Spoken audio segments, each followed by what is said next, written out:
And ఇంకొక కీలక వార్త ఒకటి కనిపిస్తున్నది, మనం చూడాలి. ఇది రాష్ట్రం పైన పిడుగు పోటు, నెలన్నరలో 35 మంది మృతి. అంటే నెలన్నర అంటే 45 రోజుల్లో 35 మంది చనిపోయారు. ఎట్లా? పిడుగుబడి ప్రాణాలు కోల్పోయిన సిచ్యువేషన్ వచ్చిందంటే ఒకసారి ఆలోచించండి. ఎందుకు ఇది జరుగుతుంది అన్న దాని మీద మనం డిస్కస్ చేద్దాము.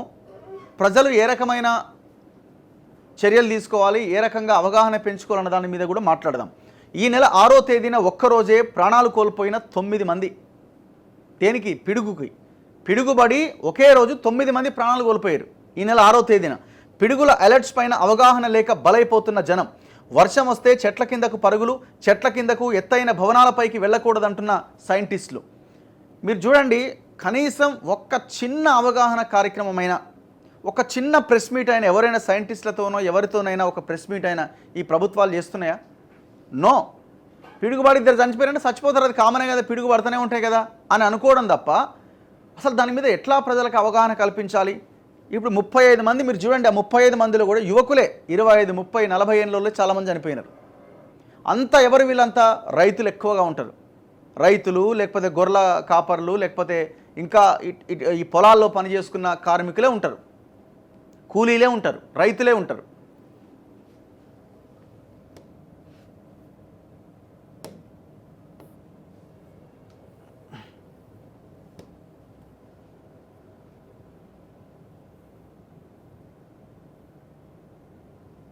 చూడండి, ఈ వార్త చాలా క్లియర్గా వీళ్ళు రాసినారు.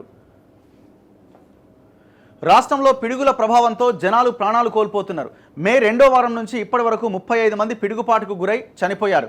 పిడుగుల అలర్ట్స్ పైన అవగాహన లేకపోవడం వంటి కారణాలతో పిడుగులకు బలైపోతున్నారు. ఈ నెల 6వ తేదీన ఒక్కరోజే వివిధ జిల్లాల్లో పిడుగుపాటుకు గురై 9 మంది చనిపోయారు. అలాగే గత నెల మే 12వ తేదీన ఆదిలాబాద్ జిల్లాలో 3, అదే నెల 19వ తేదీన వికారాబాద్ జిల్లాలో 3, ఈ నెల 5వ తేదీన మెదక్లో 2, 7వ తేదీన సిరిసిల్లలో మరో 2 చనిపోయారు. ఇలా మరికొన్ని ప్రాంతాల్లో కూడా పిడుగులు పడి కొందరు చనిపోయారు. ఇవన్నీ మీడియా ద్వారా బయటకు వస్తున్న లెక్కలే. అధికారికంగా వెల్లడి కాని మృతులు మరికొంతమంది ఉంటారన్న అభిప్రాయాలు కూడా వ్యక్తమవుతున్నాయి. భారత వాతావరణ శాఖ నుంచి పిడుగులకు సంబంధించిన అలర్ట్స్ వస్తున్నా పలు సందర్భాల్లో అవి జనానికి చేరట్లే. ఏం చేయాలంటున్నారు? ఎత్తైన ప్రాంతాల్లో ఉండొద్దు. నిర్మాణంలో ఉన్న బిల్డింగుల్లో కూడా వర్షం పడేటప్పుడు పిడుగులు పడే ప్రమాదం ఉందని ఐఎండీ సైంటిస్ట్ శ్రావణి తెలిపారు. బేసిక్గా ఈ పిడుగులు అన్నవి ఎక్కువగా మనం ఏం చేస్తుంటామంటే, ఓపెన్ ఏరియాల్లో ఏదైనా పొలాల పనికో ఇంకో పనికో వెళ్ళినప్పుడు వర్షం స్టార్ట్ అవ్వగానే మేము ఏం చేస్తామంటే ఏదైనా ఒక చెట్టును చూస్తాం. పొలాల్లోకి వెళ్ళిన వాళ్ళే కాదు, మనం 2 వీలర్ మీద రోడ్డు మీద వెళ్తున్నప్పుడు వర్షం పడుతుంది అనుకోండి, పెద్ద చెట్టు ఏదైనా ఉంటే చెట్టు కిందికి వెళ్ళిపోతాం. ఇది పెద్ద ప్రమాదం. ఈ పిడుగులు ఎక్కడ పడతాయి అంటే ఆ మొత్తం ఓపెన్ ఏరియాల్లో ఎక్కడైతే ఎత్తు ఉంటుందో, ఎత్తైన ప్రదేశం ఉంటుందో, ఆ ఎత్తైన ప్రదేశం మీద ఆ పిడుగు పడడానికి అవకాశం ఉంటుంది. సో ఇది ఓపెన్ ఏరియా ఉందనుకోండి, ఆ మధ్యలో ఒక చెట్టు ఉంది, ఆ చెట్టు కిందకి అందరూ వెళ్ళిపోతారు. సో అక్కడ పిడుగులు పడడానికి అవకాశం ఎక్కువగా ఉంటుంది. సో అందుకే ఫస్ట్ పాయింట్ మనం గుర్తుపెట్టుకోవాల్సింది ఏంటంటే, ఎట్టి పరిస్థితుల్లో వర్షం పడ్డప్పుడు ఆ చెట్టు కిందికి వెళ్ళడానికి అస్సలు సాహసం చేయొద్దు. మనం అదొక పెద్ద సాహసం అవుతుంది. సో తక్షణం మీరు చేయాల్సింది ఏంటంటే, వర్షంలో తడిసినా పర్లేదు, ఇంకేదైనా పర్లేదు, కానీ పెద్ద ఖాళీ ప్రదేశం ఉన్నప్పుడు, మనం ఆ ప్రదేశంలో ఉన్నప్పుడు చెట్టు మీదకి వెళ్ళకపోతే ఏం చేయాలంటే, వర్షంలో తడిసినా ఇబ్బంది లేదు. అండ్ ఇంకొకటి, మీరు నిలబడి ఉండకూడదు. నిలబడి ఉండకుండా మనం టాయిలెట్కి వెళ్ళినప్పుడు ఎట్లాగైతే కూర్చుంటామో ఆ రకంగా కూర్చొని ఉండాలి. సో మనం హైట్ తక్కువగా ఉంటాం. అండ్ దాంతోపాటుగా ఈ కరెంట్ సప్లై అనేది మనం టెక్నికల్గా మనం రాబోయే రోజుల్లో దీని గురించి డిస్కస్ చేద్దాం, ప్రజలకు అవగాహన కల్పించే ప్రయత్నం చేద్దాం. సో ఆ రకంగా కూర్చున్నప్పుడు పిడుగులు పడడానికి అవకాశం చాలా తక్కువగా ఉంటుందట. మనం పూర్తి స్థాయిలో బాడీని మొత్తం భూమికి ఆనిచ్చినప్పుడు, అలా మొత్తం పూర్తి స్థాయిలో కూర్చున్నప్పుడు అప్పుడు కూడా మళ్ళీ పిడుగు పడడానికి అవకాశం ఎక్కువగా ఉంటుందట. సో ఇట్లాంటి కొన్ని టెక్నికల్ పాయింట్స్ ఉన్నాయి, వాటి గురించి మనం మాట్లాడదాం. ఆకాశంలో మేఘాల మధ్య రియాక్షన్ జరిగి అక్కడే డైల్యూట్ అయిపోయే పిడుగులు ఒక రకమైతే, మేఘాల నుంచి నేలను తాకే పిడుగులు రెండో రకం అట. ఈ రెండో రకం పిడుగుల వల్లే ఎక్కువగా జనాలు చనిపోతూ ఉంటారు. అంటే ఆ పిడుగు కింది దాకా రాదనమాట. రెండో రకం అయితే కిందికి వచ్చి భూమి మీద పడుతూ ఉంటుంది. అయితే మేఘాల మధ్య జరిగే ఎలక్ట్రిక్ రియాక్షన్ పిడుగుల భూమిని చేరేందుకు ఎత్తైన వస్తువులు ఆకర్షిస్తాయి. ముఖ్యంగా చెట్ల ద్వారానే పిడుగులు నేలను చేరుతాయి. దానికి కారణం చెట్లలోని హరిత పదార్థం గ్రీన్ కలర్ పాజిటివ్ ఎనర్జీని త్వరగా ఆకర్షిస్తుంది. అందుకే ఎక్కువగా చెట్లపైనే పిడుగులు పడుతుంటాయి. ఇది తప్పు యాక్చువల్గా. సో నాకున్న ఇన్ఫర్మేషన్ ప్రకారం అయితే నేను కనుక్కున్నది ఏంటంటే, ఆకుపచ్చ కలరు పిడుగులను ఆకర్షించదు. బేసిక్గా ఏమవుద్దంటే తేమ ఉన్నటువంటి ఆ ప్రాంతాన్ని పిడుగులు ఆకర్షిస్తాయి. సో ఇప్పుడు ఎండిన చెట్టు ఉందనుకోండి, ఎండిన చెట్టును ఆకర్షించే పిడుగులు ఆ ఆకుపచ్చ రంగు ఉన్నటువంటి ఆ చెట్టులో తేమ శాతం ఎక్కువగా ఉంటుంది. సో ఆ తేమ అన్నది పిడుగును ఆకర్షిస్తుంది, దానివల్ల పిడుగు పడతాయి. గ్రీన్ కలర్ అన్నది పాయింట్ కాదు ఇక్కడ. సాయంత్రం 5 నుంచి 7 గంటల మధ్య పిడుగులు ఎక్కువగా పడతాయని పేర్కొన్నారు. ఎత్తైన నిర్మాణం పూర్తిగాని భవనాలు, నిర్మాణంలో ఉన్న భవనాలపైన పిడుగులు పడేందుకు ఛాన్స్ ఎక్కువగా ఉంటుందంటున్నారు. ఇక పిడుగులపైన ఎప్పటికప్పుడు ప్రజలను అప్రమత్తం చేస్తున్నామని, అవగాహన కల్పిస్తున్నామని ఆమె పేర్కొన్నారు. అసలు ఆయన వింటున్నారా మీరు? ఎప్పుడైనా గవర్నమెంట్ నుంచి ఇప్పుడు వర్షం పడే అవకాశం ఉంది అన్నది మనకు తెలుస్తుంది. బేసిక్గా వాతావరణ శాఖ చెప్తుంది వర్షం పడుతుందట అని తెలుస్తుంది. ఏనాడైనా మీరు రేపు పలానా సిరిసిల్లలో పిడుగులు పడే అవకాశం ఉంది అన్న ఒక వార్త వినడం చూసిరా? ఆ రకమైన అవగాహన వాతావరణ శాఖ కానీ ప్రభుత్వాలు కానీ ఏనాడన్నా అలర్ట్స్ ఇచ్చినాయా? వాళ్ళలో వాళ్ళు గులుక్కుంటారేమో, వాళ్ళు గవర్నమెంట్స్కి ఇన్ఫర్మేషన్ ఇస్తారేమో, కానీ ప్రజల వరకు అది ఇన్ఫర్మేషన్ ఎక్కడ వస్తున్నది? ఇక్కడ ఇంకొక పాయింట్ ఏంటంటే టెక్నికల్ పాయింట్.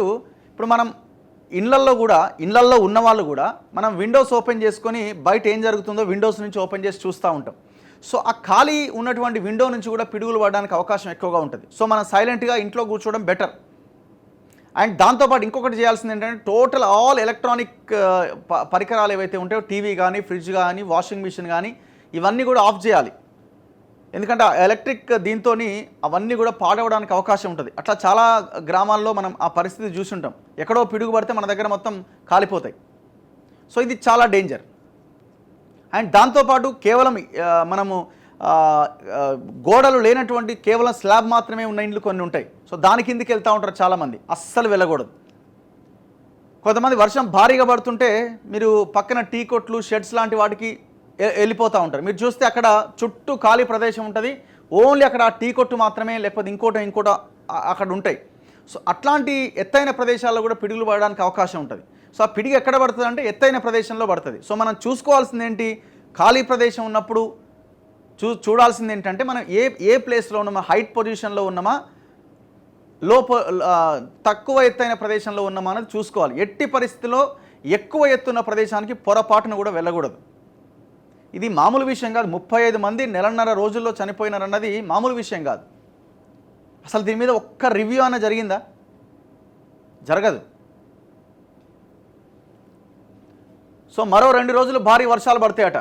రాష్ట్రంలో ఋతుపవనాలు చురుగ్గా కదులుతుండడంతో పలుచోట్ల మోస్తరు నుంచి భారీ వర్షాలు పడుతున్నాయి. కామారెడ్డి, సంగారెడ్డి, సిద్దిపేట, మెదక్, వికారాబాద్, నారాయణపేట, వనపర్తి, జోగులాంబ, గద్వాల, రంగారెడ్డి జిల్లాల్లో వర్షాలు పడ్డాయి. అత్యధికంగా వికారాబాద్లో 6.5 సెంటీమీటర్ల వర్షం కురిసిందట. అదే జిల్లా తాండూరులో 4.2, పెద్దేముల్లో 3.6, నారాయణపేట జిల్లా చిన్న జాత్రంలో 3.4 సెంటీమీటర్ల వర్షపాతం నమోదైంది. మిగతా ప్రాంతాల్లో ఒక మోస్తరు వానబడ్డది. అయితే రాష్ట్రంలో మరో 2 రోజుల పాటు వర్షాలు పడతాయని ఐఎండీ వెల్లడించింది. ఈ నేపథ్యంలో పలు జిల్లాలకు ఎల్లో అలర్ట్ జారీ చేసింది. ఉరుములు, మెరుపులు, ఈదురుగాలులతో వర్షాలు పడతాయని పేర్కొన్నది. మరోవైపు ఉత్తర తెలంగాణ జిల్లాల్లో కూడా టెంపరేచర్లు తగ్గుముఖం పట్టాయి. ఆదిలాబాద్లో అత్యధికంగా 41.3 డిగ్రీల ఉష్ణోగ్రత నమోదైంది.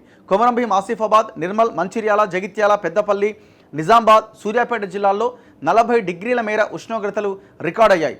అత్యల్పంగా వికారాబాద్ జిల్లా మోమిన్పేటలో 34.1 డిగ్రీల ఉష్ణోగ్రత నమోదైంది. నారాయణపేట్, రంగారెడ్డి, హైదరాబాద్, మహబూబ్ నగర్, వనపర్తి, నాగర్ కర్నూల్, జోగులాంబ, గద్వాల జిల్లాల్లో కూడా సాధారణం కన్నా తక్కువ ఉష్ణోగ్రతలే నమోదైనాయి. సో టెంపరేచర్ తగ్గింది, వర్షాలు పడుతున్నాయి అక్కడక్కడ. సో నా పాయింట్ ఏంటంటే ఈ పిడుగులకు సంబంధించిన ఇప్పుడు ఎక్కడైనా ఉందా?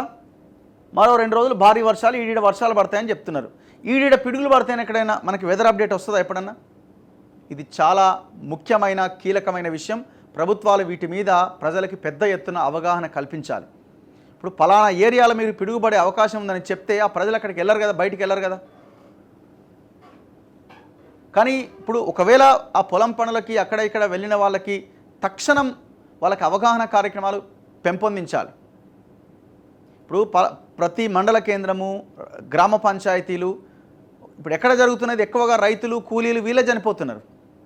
గ్రామాల్లో వీటి మీద పెద్ద ఎత్తున అవగాహన కల్పించాలి. ఒక నెలన్నర రోజుల్లో 36 మంది చనిపోయారంటే ఎంత పెద్ద విషయం అండి, చెప్పండి ఇది. ఇగో చెట్ల కింద అస్సలు ఉండొద్దు. వర్షాకాలంలో చాలామంది పొలం పనులు చేసుకునో లేదంటే ఇతర పనుల నిమిత్తం బయటకు వెళ్తారు. ఆ సమయంలో వర్షం పడితే చెట్ల కిందకు వెళ్ళి నిలబడుతూ ఉంటారు. వర్షాకాలంలో చెట్లపైనే పిడుగులు పడే ప్రమాదం ఎక్కువగా ఉంటుంది కాబట్టి చెట్ల కిందకు వెళ్ళడం అస్సలు మంచిది కాదని వాతావరణ శాఖ సైంటిస్టులు హెచ్చరిస్తున్నారు. వీలైనంత వరకు క్లోజ్డ్ డోర్స్ ఉన్న ప్రాంతాల్లోకి వెళ్ళాలి. తడిసినా వీలైతే ఓపెన్ ప్లేస్లోనే నిలబడడం మంచిది. చెట్ల దగ్గర ఉండడం కూడా ప్రమాదకరమే అని తెలిపారు. ఎట్టి పరిస్థితుల్లో మీరు టూ వీలర్ మీద వెళ్తున్నా మీరు కార్లో వెళ్తున్న వాళ్ళు కూడా దిగి చెట్టుకి దిగిపోతారు. మీరు safest place car doors close చేసుకొని కార్లోనే కూర్చోండి. టూ వీలర్ మీద వెళ్ళే వాళ్ళు అవసరమైతే మీరు వెహికల్లో రన్నింగ్ ముందుకు వెళ్ళిపోండి, లేదంటే కింద అక్కడే ఆగి వర్షంలోనే తడవండి, కానీ పొరపాటున కూడా చెట్టు కిందకి వెళ్ళకండి.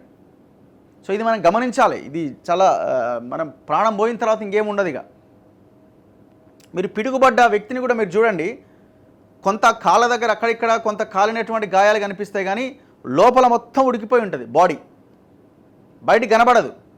సో లోపల ఉన్న గుండె అవయవాలన్నీ కూడా కాలిపోతాయి లోపల. సో ఈ ప్రమాదం నుంచి మనం బయటపడాలంటే ప్రజలకి అవగాహన ఒక్కటే ముఖ్యం. ఆ అవగాహన కల్పించలేకపోవడం వల్లనే లాస్ట్ 1.5 మంత్లో 36 మంది చనిపోయారు.